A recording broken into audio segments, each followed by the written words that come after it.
Welcome to this Blackboard tutorial on managing notifications. This tutorial will walk you through the steps of managing the various notifications that are available in Blackboard. After logging into Blackboard, click on your name in the left menu to access your profile.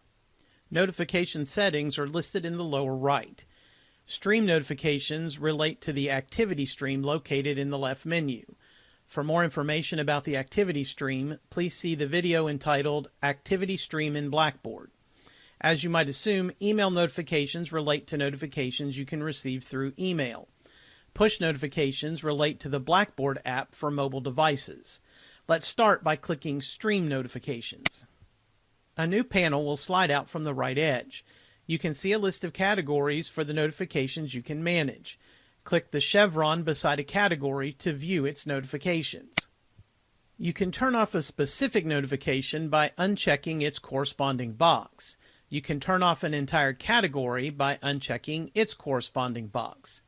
Collapse the category by clicking the chevron.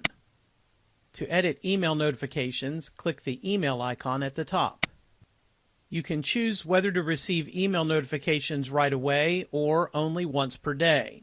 As with stream notifications, you can turn off individual notifications by unchecking the corresponding box. Click the bell icon to edit push notifications. Notice that notifications for due dates always appear in the app. You can turn on additional notifications by checking the corresponding box. When you're finished making changes, click the Save button. You can also manage notifications from the Activity Stream page. In the upper right, click the gear icon. Here you can see all of the same options for managing the various notifications. If you make changes, be sure to click Save. I'm going to close the panel by clicking the X. If you have questions or need further assistance, please contact the ITS Service Desk at 270-745-7000 or online at wku.edu/its.